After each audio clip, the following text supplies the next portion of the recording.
आज़ादी एक ऐसा शब्द है, एक ऐसा एहसास है जो सबको प्रिय है। अब चाहे वो इंसान हो या जानवर हो, सब लोग आज़ाद रहना चाहते हैं।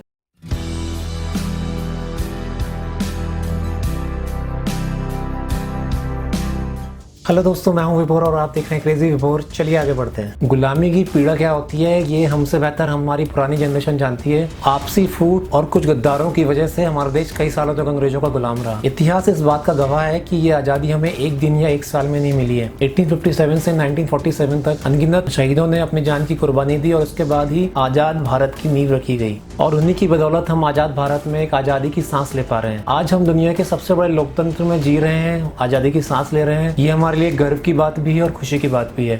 लेकिन सिर्फ 70 साल के आज़ादी के सफर में हम लोगों ने कई मामलों में आज़ादी का इतना मजा लिया है कि वो मजा अधिकतर लोगों के लिए एक सजा बनता जा रहा है। तो आइए देखते हैं कि आज़ादी का मतलब लोग किस किस तरह से आज निकाल रहे हैं। मैं आज़ाद देश का नागरिक हूँ और मेरे मन में जो आएगा मैं वो करूँगा। मैं चाहे ये करूँ, मैं चाहे वो करूँ, मेरी मर्जी। ये गाना फिल्माया गया था गोविंदा के ऊपर कई सालों पहले और आज के टाइम में जो हमारे देश के नागरिक हैं उन्होंने आज़ादी का पर्याय इस गाने को बना लिया। अब यदि मैं गाड़ी चला रहा हूँ तो मुझे पूरी आज़ादी है कि मैं ट्रैफिक सिग्नल को ब्रेक कर सकता हूँ, मैं स्पीड लिमिट को भी क्रॉस कर सकता हूँ। मुझे पूरी आज़ादी है कि मैं गाड़ी तेज चलाऊँ, किसी को अपनी गाड़ी से उड़ा दूँ। मुझे पूरी आज़ादी है कि मैं कहीं पे भी थूक सकता हूँ, मैं कूड़ा फैला सकता हूँ, गंदगी फैला सकता हूँ। और अगर मैं ऐसा काम ना कर पाऊँ तो मेरी आज़ादी किस काम की? अगर मैं किसी कमजोर को ना पीट सकूँ तो ऐसी आज़ादी किस काम की? ऐसे ही कई विचार हैं हमारे युवाओं के मन में जो उन्हें प्रेरित करते हैं आज़ादी का मतलब अपने ढंग से समझने के लिए। और सिर्फ युवा ही क्यों, समाज का हर वर्ग आज के टाइम में अपनी मर्जी से जी रहा है। उनके लिए आज़ादी का मतलब है उनकी मन मर्जी से जीना। अगर हर आदमी नियम कानून शिष्टाचार को ताक पर रखकर मन मर्जी से जीने लगेगा तो आप ये सहज ही समझ सकते हैं कि आने वाले टाइम में हमारे समाज में इस आज़ादी का क्या असर पड़ेगा। यूँ तो आज़ादी सबके लिए बराबर है, लेकिन हमारे देश के नेताओं के लिए आज़ादी कुछ अलग हटके है, वरना आपराधिक छवि होने के बावजूद भी वो संसद में बैठने की जरूरत नहीं करते।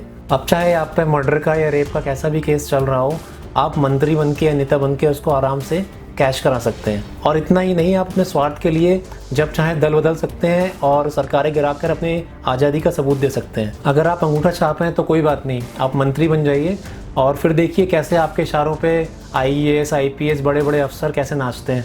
वैसे देखा जाए तो ये ठीक भी है। जब हमारे देश को हमारे आदर्शवादी और कर्मठ नेताओं ने आज़ाद कराया तो हमारे देश के जो करंट नेता हैं उनको ही सबसे ज़्यादा आज़ादी का फ़ायदा मिलना चाहिए। ऐसा मैं नहीं कह रहा हूँ, ऐसा हमारे नेताओं की सोच बता रही है। और ये आज़ादी का कमाल ही तो है कि कल तक जिन्हें पुलिस अपराधी बताया करती थी वो नेता आज के टाइम में हमारे लिए माननीय और सम्माननीय बन गए हैं। आज हमारे देश भारत को कहा जाता है youngest country in the world और उसका कारण है हमारे देश में 20 से लेकर 35 साल के युवाओं का होना, जो कि सबसे ज़्यादा है पूरे वर्ल्ड में किसी भी देश में। इसलिए इंडिया का जो युवा है वो बहुत ताकतवर है और बहुत पावरफुल है, लेकिन उनकी आज़ादी भी देखते ही बनती है। अपनी मर्जी से जब चाहे कहीं भी खड़े होकर सिगरेट पी लेना, शराब पी लेना, शराब पी के गाड़ी चलाना, ये हमारे युवाओं के लिए आज के टाइम में आज़ादी का बहुत बड़ा एग्जाम्पल है। आज के युवाओं का अपने से बड़े लोगों से और स्पेशली अपने माता पिताओं से ऊंची आवाज में बात करना और जनरेशन गैप के नाम पर हर बात में गलत ठहराना उनकी आज़ादी का एक एग्जाम्पल बनता जा रहा है। और उनकी आज़ादी की हद तो तब पार हो जाती है जब वो आज़ादी के नाम पर अपनी पत्नी के साथ चले जाते हैं और अपने माँ बाप को छोड़ देते हैं किसी वृद्धाश्रम में।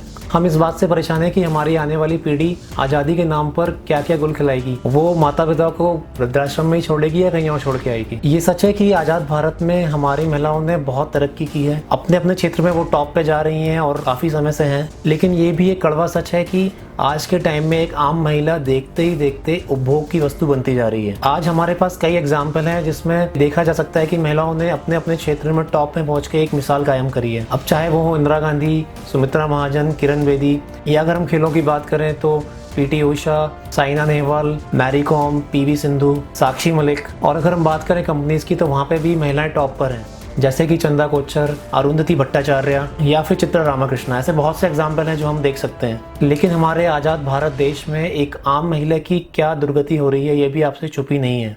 एक रिपोर्ट के हिसाब से चाहे वो शहर हो या गाँव हो, 50% से अधिक महिलाएं पुरुषों की आज़ादी के नाम पर घरेलू हिंसा की शिकार हो रही हैं। आए दिन आप न्यूज़ में सुनते हैं, पेपर में देखते हैं कि किसी महिला के साथ बस में, ट्रेन में रेप हो गया या कहीं पे उनका मर्डर हो गया, उनके साथ छेड़छाड़ हो रही है। और ये साबित करता है कि आज़ादी के नशे में पुरुषों के लिए महिलाएं एक उपभोग की वस्तु ही रह गई हैं। एक बहुत पुरानी कहावत है जिसकी लाठी उसकी भैंस। इस कहावत का हर दौर में असर रहा है और आज के आज़ाद भारत में तो इसका असर कुछ ज़्यादा ही है। और फ़र्क सिर्फ इतना है कि लाठी की जगह पावर ने ले ली है और भैंस की जगह ले ली है ज़िंदगी ने। आज़ादी के नशे में हर एक आदमी दूसरे आदमी पे हावी होना चाहता है। वो अपने से कमज़ोर का शोषण करता है और इसी को वो अपनी आज़ादी मानता है। दूसरों पर हावी होने के लिए या फिर अपनी तरक्की के लिए रास्ते निकालने के लिए पहले वो पावर का इस्तेमाल करता है, पावर से बात ना चले तो सिफारिश का इस्तेमाल करता है और सिफारिश से भी बात ना चले तो वो पैसे का इस्तेमाल करता है। और आज के टाइम में अधिकांश लोगों के जीवन में आज़ादी के मायने यही सब रह गए हैं। तो आइए इस इंडिपेंडेंस डे पे हम लोग शपथ लेते हैं और प्रण करते हैं कि हम अपनी महिलाओं का